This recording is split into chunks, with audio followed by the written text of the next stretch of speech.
Hey Colts fans, I'm JJ Stankevitz and welcome into another episode of the Colts Show, an Indianapolis Colts podcast. We are brought to you by Microsoft Surface Copilot Plus PC. Awesome episode coming up today. I had a chance to sit down with Colts safety Cam Bynum to pick his brain on a number of topics, ranging all the way from this Colts defense, some of the guys he plays with, to just some really interesting discussion about his career, his history playing high school football against Michael Pittman Jr. Really fun interview. Let's get to it right now, and I should say right after these messages here on The Colts Show. The Colts Show is presented by Microsoft Surface Copilot Plus PC, where every day is game day. Greatness in the NFL starts long before kickoff. It's built in the quiet hours of preparation and the discipline to turn insights into action. The Indianapolis Colts rely on Microsoft Surface Copilot Plus PCs to turn preparation into performance. With real-time AI-powered insights right on the sideline, coaches and players can make smarter, faster decisions when it matters most. From the field to the front office, Microsoft Surface Copilot Plus PCs are transforming how the Indianapolis Colts prepare, strategize, and win. This isn't just about football, it's about unlocking potential wherever the game is played. It is my pleasure to be joined here on the Colts Show by safety Cam Bynum. Cam, how you doing, man? I'm great. How are you? Great. Appreciate you hopping on here. Sir, thank you for having me. I'm excited. I want to start off with some of the stuff you've done off the field. There were some earthquakes back in the Philippines recently. What did you do to kind of support a community that means so much to you back home? Yeah, really with all the natural disasters, and especially it's always typhoons out there and earthquakes. And recently there's been a few bad earthquakes. So really through my foundation, we just try and figure out and assess the needs of our community out there and see and really just ask, what do you guys need? And thankfully we have a great team of people out there through our church out there that really go around and seeing what people need. So we've been able to provide the immediate goods that they need: food, clean water, certain things like flashlights, like things that you may not always think you need. Then from then on, we work to build the community back up and get them back on their feet, and then sustain them once they are on their feet again. So it's always a great opportunity to be able to help, but it's also sad that those type of things happen with the natural disasters. But it's a blessing that we're able to do things and have that reach overseas, and especially in my home country, the Philippines. I was going to say, I mean, to be able to have that impact, right, in your home country, in that community, what does that mean to you to be able to do that, to be able to give back to people who need it? Yeah, it just gives me a sense of something else to work for, more than just trying to get things for myself. Everything's cool to be able to ball out and have fun, and you're working to take care of your family, but it's a different type of blessing being able to work to sustain other people, some people that you don't know, for a community that you don't know them personally, but they support me. So I want to do everything in my power to be able to create opportunities for people, help people in need. And especially back in the Philippines, when we don't have a lot of professional athletes that are coming out of there. There's a select few, a good amount in the NFL, a lot of people coming up, but especially just overall in the Philippines, we don't have a lot of big-time athletes. And like people like Manny Pacquiao, like he's one of my biggest inspirations. What he did, being the best boxer of all time, in my opinion, and being able to just bring everything that he made, all the money, all the the popularity, he brought everything back to God and back to the country. We talked about this a little bit when you were on the pod in the summer, but you trained with Pacquiao. Oh yeah, we did talk about that. And I love that. The thing about the body blows, never get beat by a body blow, I've thought about that a lot, just in like every part of life, of like, hey, if you're prepared, you can be ready for this. Exactly. And if you're not prepared, that's when you get beat by the body blow. I love that. Right, and that's something that stood with me from watching him as a kid, but then able to train and hear it like from him, of like, your preparation is up to you, and that carried me through this season. And that's why I'm working hard to be able to do so many things, but the preparation is really what makes everything possible. To doing well on the field. If I do well on the field, that means I can do more for other people off the field, and that's why I play football. That's really cool. Okay, so do you watch football on TV? I do. Okay. I do. You can't see safeties. I know. I mean, like that's a little flaw in the TV copy. I know. It's I don't know why they don't zoom out just a few more yards so they can see me, but I might have to stop lining up so deep. But my deep alignment helps me out when I'm on the field, because safety's a different position where you need to be able to see the entire field, and that's why on TV, it's hard to see me, unfortunately. So that's why I always have my helmet off, and I have to, get the select, time on TV. Get the touch, the turnover dances and stuff. Yeah, show some face and take advantage of the rare times I am on TV. What is something that people don't understand about playing safety, and maybe specifically to this defense, Lou's defense? You also played for Brian Flores, who does a lot of stuff with rotations and disguises and all that, but maybe something about playing safety that you can't really understand if you're just watching TV. I think that you're the quarterback of the defense, and that's a common phrase.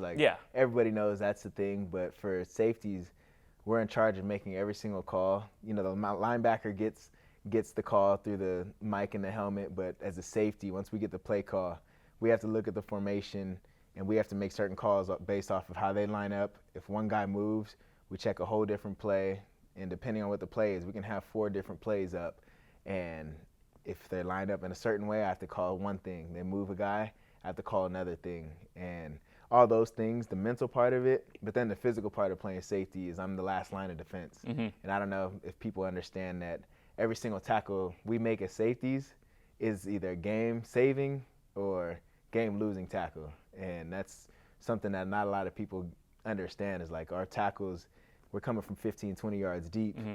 Running back has a full head of steam. It's wide open. If your angle isn't perfect. My angle's not perfect from my first step out of my angle, out of my break, it'll make or break that play. And I think not a lot of people understand that and see how difficult the position is. But I take pride in being able to play a tough position. And it's funny when I talk to corners, I'm like, I would not want to do your guys' job. You guys have to cover everybody. And they're like, I don't want to do your job. You have to communicate too much and you have to make harder tackles. So I'm like, all right, then we both respect each other's jobs. So it's cool. You played in Minnesota, you play here now, 2 really good atmospheres on game day. How do you communicate when it's that loud? I mean, you're all the way back there at deep safety. How are you communicating when Lucas Oil Stadium's getting raucous on 3rd down? I would say eye contact and preparation, knowing what I expect that he knows what he's supposed to do when we see a certain look, and he expects that I know.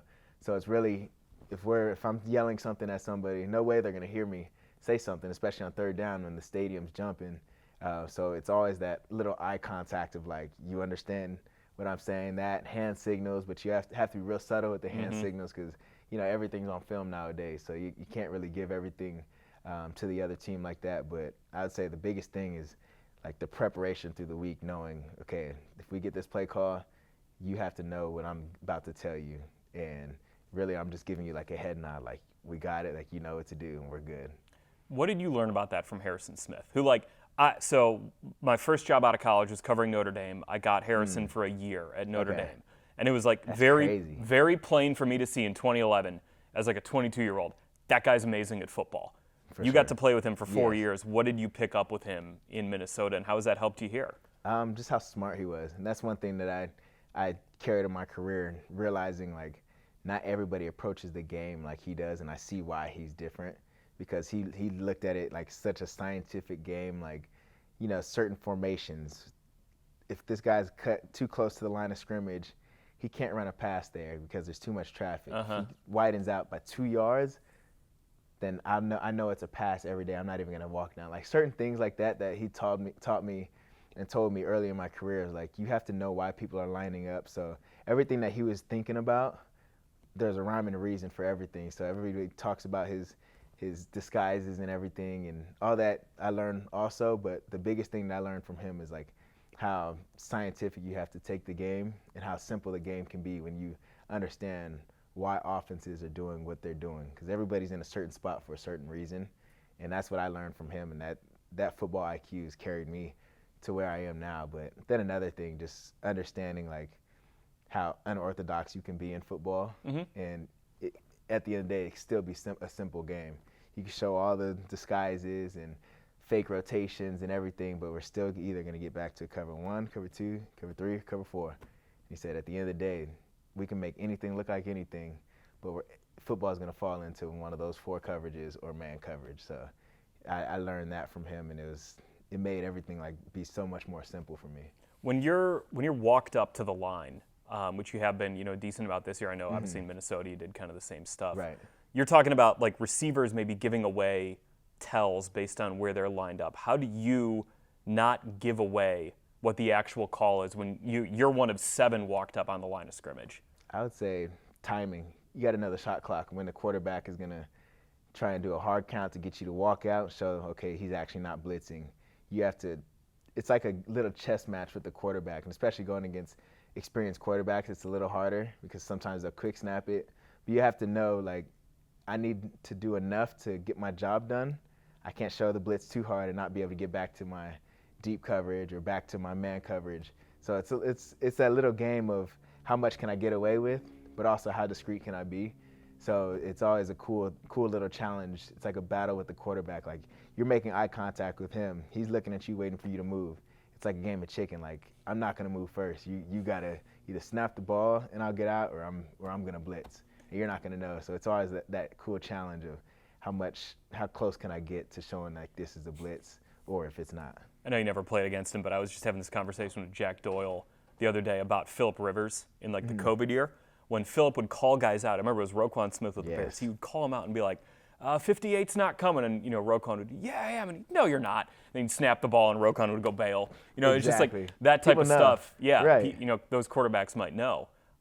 With Daniel, you were with him last year for a little bit in Minnesota. Right. I know he's maybe running scout team. He's maybe not doing all the checks and stuff. But, like, did you pick up on, like, hey, this guy's he's got some, like, high football intelligence, and he's got a little bit something to him when you were with him for those couple of weeks in Minnesota? I always knew he was intelligent, so that wasn't a surprise to me when he was out there and going against him when he was on the scout team. But the biggest thing was like how competitive and how serious he took those scout team reps. And that's why this season is like no surprise for me. Like when he signed here in Indy, I'm like, okay, like it makes sense because he's gonna take everything serious. And I saw the preparation last year in Minnesota being with him. I think it was just cool that he came out there on scout team. And I remember like one of the first few days he was out there carving us up on defense, and we're like, oh, we're getting game reps here on scout team. It's rare that you get a quarterback that's, a super veteran guy, had his big contract, beat us in the playoffs a few years back. Right, yeah. Knocked us out of the playoffs, and being able to go against that every day on scout team, he got us ready. And I think he was a big part of why we had a really good season on defense in Minnesota, because I was going against Daniel Jones, obviously one of the best quarterbacks in the league right now, on scout team. So we got to see that every single day. So it was cool. You've had an up-close view now of kind of these two shining examples of quarterbacks who have been given second chances and have thrived in them, with Sam Darnold last year and now Daniel Jones this year. Is there any similarity between those two guys just in general about how they're doing this? I'd say the way they approach the game. That's something I saw, like I said, from Daniel last year being on scout team, then also with Sam. And when they moved on, it was no surprise to me, like I said, with Daniel or with Sam, because I saw the way they prepared last year. And even for me going against Sam in college, like I always knew, like, that's okay, right, he's yeah, Cal, yeah. He was a competitor. He was throwing the ball like extremely well. So all those things added up to me, like always having a respect for those guys. So like now when they're having the success, it's really no surprise. But I think they just prepared like insanely well and took the game super serious.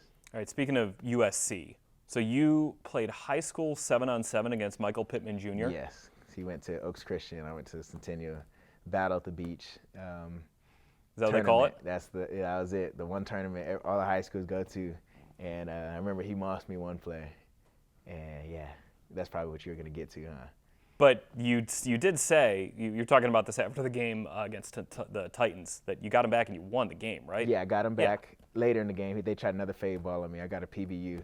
I think my mom still has a video. I have to find it. But those are little matchups that I've had since, growing up in Southern California. There's so many NFL guys that I was going against in high school. Pittman, Amon-Ra St. Brown, all these dudes I'm going against on the weekends, doing one-on-ones on the weekends at the park. Like, these are all dudes that we grew up with competing. So it was always fun to be able to go against them in high school and college, now being teammates with Pitt. And another like crazy thing, like I'm not surprised by his success, because I saw the work he put in. He's been the same size since high school. That's why he was just He's been 6'3", 225 since high school? Exactly, literally, no exaggeration. So it was always cool being able to see these guys like grow up into their role now and being teammates with Pitt and see what he's doing now too. All right, before we get out of here, a couple of your teammates who are having really, really strong years, Kenny Moore II, Nick Cross. Mm-hmm. I know you had a little bit of a relationship with Kenny before getting here, but with Nick, what has maybe stood out to you about the way that he plays and the way that because I had him on the pod a couple weeks ago, and he talked so much about his process. Yeah. And he seems like a guy who, like, he's never going to get beat by a body blow. Right, for sure. Yeah, he prepares really well, but the biggest thing with Nick is that he's really versatile. He can do a lot of different things, and he can be able to play in the box, play man coverage, play in the deep zones, and a really good blitzer too. We saw that. He has a couple, maybe a few sacks on the year, a bunch of TFLs. Seems like he has a big hit in the backfield every week. So I think his biggest thing is his preparation and how versatile he is. He can be down there in the box, but also be able to play man. So a lot of respect for him. Then also with Kenny, just the history that he's had in this league, being a baller. It's cool being teammates with those guys and being able to have them elevate my game too, playing with them. All right, I want to get you out of here on this. We talked at the start about you helping out in the Philippines and doing stuff back there. This pod's coming out 5 days before the Colts play in Berlin. Okay. What do you just appreciate about the opportunity to kind of take this game on an international stage? Right. I think this game is the best sport in the world. So I'm jealous of other sports that are so famous worldwide. So I think it's a great thing that the NFL is doing, having these international games and being able to bring this game to introduce to people that didn't grow up playing it, or just people that grew up only being able to watch it on TV. So just being able to play now in Brazil, they have Mexico games all throughout Europe, and just it becoming a worldwide game, it's the best thing ever. And I think it'll keep growing.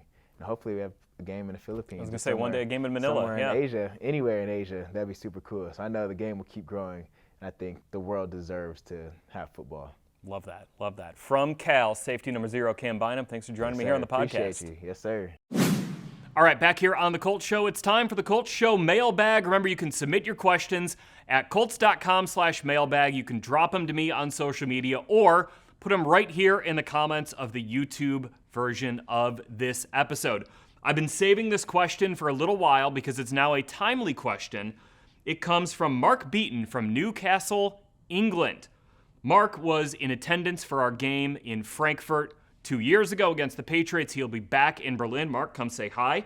I'll be at the Das Center hosting stuff Thursday, Friday, Saturday in Berlin. All right. Mark's question, though, and it was a long one, so I kind of condensed it a bit. But he asks, a lot of the current roster and coaching staff were with the team for the Frankfurt game, and with it being quite recent, I'm wondering if the players or coaches have a different attitude toward travel, having taken part in an international game just a couple seasons ago, and the level of recent experience and knowing what to expect, is it maybe a little bit more fun in this case? Mark also asks, similarly, I wonder if there's a different approach on the part of the backroom teams in terms of planning and logistics. I love this backroom, like you're thinking about your Premier League backroom dealings. That would be your front office, as we say here in the United States. Mark asks, have there been lessons learned and adjustments made to maybe make things go a little bit smoother for the team? I know some teams like to travel late and train stateside, so practice in the U.S., before traveling, while others like to get there early. So it'll be interesting to get some insight on this. Okay, so a couple really good questions from Mark. I think the first part of it is like maybe a little bit more fun. I do think for everyone else, this is a cool opportunity, right? Like for me, this is going to be awesome. I'm going to get to do the PA announcing at Olympic Stadium in Berlin, an awesome, like an incredible opportunity for me, one I'm deeply humbled by to be able to do for our game on Sunday against the Falcons in such a historic venue. For traveling staff, certainly for fans, whether you're in Germany, you're in Europe, you're from anywhere in the world, you're coming stateside, you're maybe an American Colts fan who lives in Berlin or in Germany who's coming down for the game. It's going to be really cool. But for players and coaches and traveling staff, it's about winning on Sunday. It's about beating the Falcons. This isn't necessarily a trip that you're like, I can't wait to go sightseeing around Berlin and get into the history of it and, experience the culture. You do have to treat it like it's we're here to win this football game. Because it's 7-2, coming off the loss to the Steelers on Sunday, you got a great opportunity to go into the bye week at 8-2, and you got to be focused. You cannot lose focus of what this trip is about for the team, and that is beating the Atlanta Falcons. So the Colts are going over Thursday night. They're landing Friday. It sounds like a quick walkthrough on Friday later in the day. And then Saturday, you have your usual Saturday meetings, your kind of final walkthrough, your final adjustments. There'll be a little bit more free time on Saturday than a typical road game, just because you're going to be already there. Usually the Colts travel for road games on Saturday. They arrive in their city they're playing in. They have some meetings. Guys maybe get a couple hours of free time, not a whole lot, and then you're right back for final meetings, bed check, all that.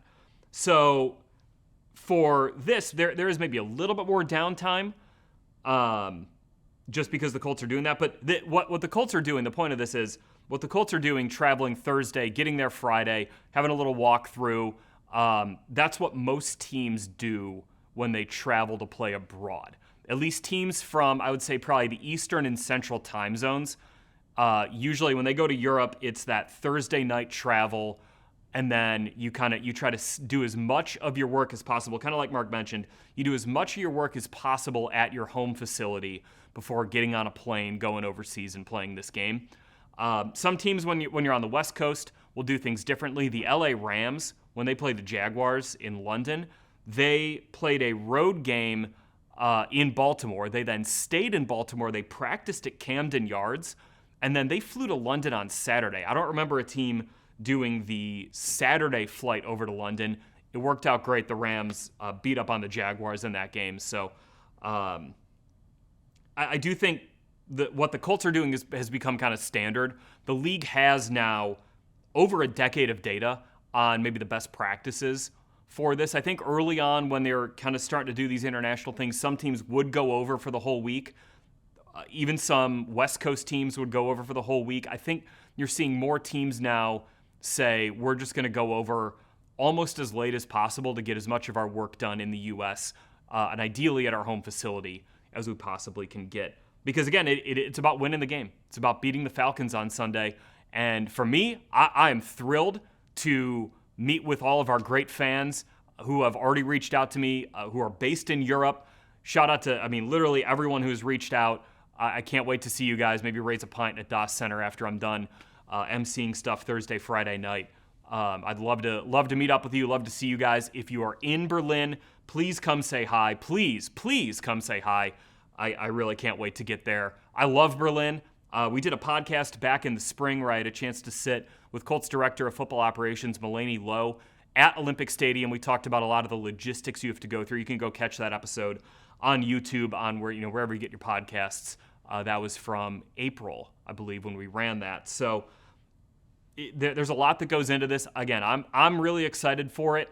But for the team, again, it's about beating the Falcons. And whatever else you do around Berlin will kind of come secondary to that. All right, great question from Mark from Newcastle. Really appreciate it. Again, you can get your submissions in at Colts.com/mailbag.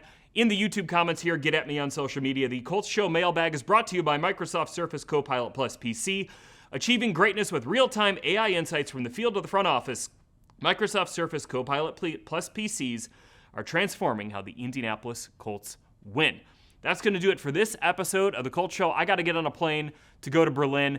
We'll be back next week with another episode here of the Colts Show as the Colts kick off their bye week following Sunday's game against the Atlanta Falcons. Again, if you're in Berlin, please come say hi. I'd love to meet you. Love to hang out with all of our fans traveling to Berlin, or if you're based in Berlin, traveling down to the city center to come meet up with us. That's going to do it for this episode of the Colts Show, presented by Microsoft Surface Copilot Plus PC. Talk to you next week. So long.